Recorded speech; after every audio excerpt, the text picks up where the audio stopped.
Welcome to the full moon in Aquarius reading. Love the synchronicity of these cards today. We've got the Eight of Pentacles, and in this deck that is acanthus. The Archangel card, Invoke the Guardians, and the fire element, Cheetah. So let's start with the Eight of Pentacles.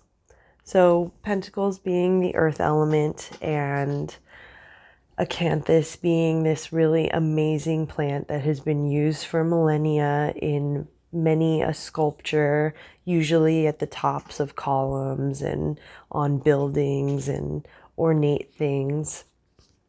Also, this plant is utilized for quite a bit of things, or has been utilized for quite a bit of things in terms of medicinal usage. It's been used to help with asthma, to use topically on burns and on dislocated joints and arthritis. It has anti-inflammatory properties. It has so many good things going for it. Also, these prickly leaves on the outside. And this beautiful plant is giving us like all that we need in order to be grounded calmly in our reality. And so Eight of Pentacles, I feel that is very fitting. It's helping us be really grounded in understanding the artistic nature of everything that we do, of every utilization of our energy. We are artists, we are creating beauty, and we are understanding that the more that we can heal and ground into ourselves, the more, and also understand our energy and understand how to preserve it, protect it, call it back, all of these things help us be more grounded in our physical reality so that we can manipulate it, manifest, do all of these things that we want to do and create, hopefully create a better world, something that is better than what is going on. So the more that we take accountability for our energy, which is a physical thing, even if it isn't quite quantified by science as it stands right now, energy is a thing. Energy is something that we hold precious to ourselves, and it is what we utilize for everything. How can we see our life as art? How can we see ourselves and our bodies as art, as energy factories that we utilize to create whatever it is that we want to create in this world? And I know that that's kind of a big picture type of thing, but you can really minimize that down into our daily life, our choices. What is it that we are investing our time, our space, our energy into? Because that is what we're creating. That is what we're sending into the future and reaffirming of the past. Speaking of past, invoking the guardians. So the guardians are always with us. We all have guardians. We all have spirits that walk with us. Different names, different things that you can call them. But nonetheless, there is more than the physical reality working with us. And if we choose to believe that we're only the physical reality, then we're kind of shooting ourselves in the foot, and also we're leaving ourselves open prey to other things that exist in realms and frequencies that we can't pick up in the realm that we're in, you and me, on this internet, but also kind of face to face in a physical reality type of way. Nonetheless, like I said, we all have guardians with us. We all have alternate dimensional beings, if you want to call it that, that care about us moving towards the highest good of all. Like, not just for you or me, but for the highest good of all. Like, ultimately, we all do better when we all work together. And so if you can take this opportunity to be open to your guides, be open to the synchronicities. Like, so this is giving me like a purple and a yellow. So solar plexus chakra, third eye chakra. And this is your third eye wants us to be open to what spirit has for us. And again, I know I've said this over and over again, but understanding that everything that you notice is for you to notice. And every time that you take an opportunity to acknowledge a synchronicity and try to follow the breadcrumbs to figure out what that synchronicity is trying to tell you, that's you connecting to your guides. That's you understanding that you're cultivating a relationship with your guides. And the more that we cultivate relationships with our guides, the less that we feel like we have to do everything ourselves, that it's our job to protect and change everything, because it's not. We are just humans in one physical body, and there's only so much you can do, but you can do you strategically and well.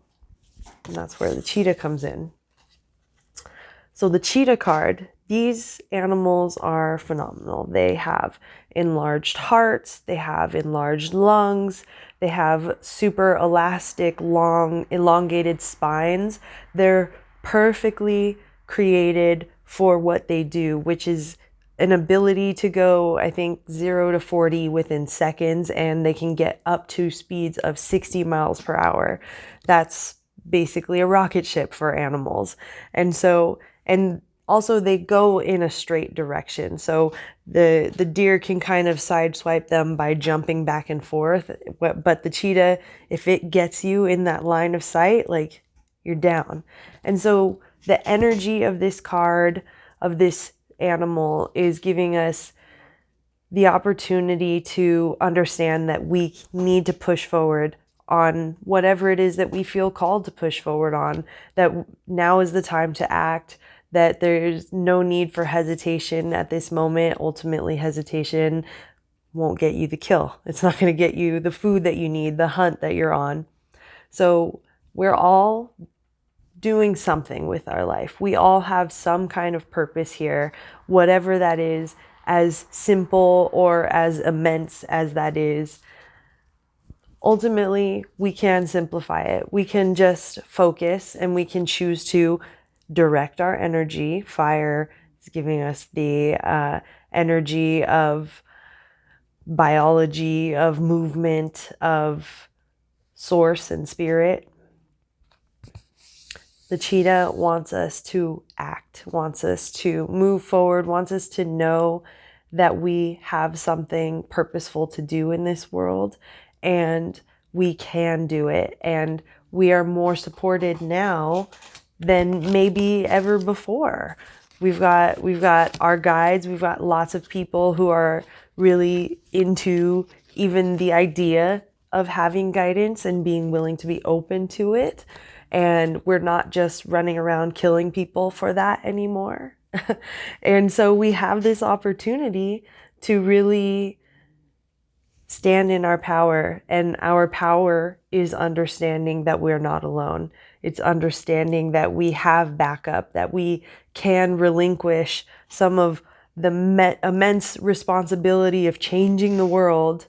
It's not our job to change the world individually. We can't do that. There's generations upon generations of things that have been holding us in grief and sadness and PTSD and all kinds of things. And a lot of us are just trying to do that generational healing work to the best of our ability, while also trying to survive in all of this. And I really like that this card or acanthus is specifically used for asthma, because when I think of lung things going on, I think of grief and sadness that can get stuck in your lungs. And so this plant, through the physical movement of understanding how to utilize our energy, helps us move through grief, helps us open up our breathing. And in a time when we're being bombarded for like 2 years now of a respiratory disease and no signs of our government willing to help us, or many governments willing to help anybody around the world. I feel like there's not many places that have handled this super well, because humans have a lot to learn right now. This card really wants us to just focus on like one step in front of the other. How are we taking accountability for ourselves and for our energy, calling our energy back, giving the energy that doesn't belong to us back? How are we opening ourselves to the guidance that is available for us and also the protection that is available for us? And how are we utilizing our energy strategically and understanding our unique power that comes from us just being ourselves? Like, you being you is unique. Nobody is exactly like you. Nobody has your experience. Nobody has your physical makeup. You are special.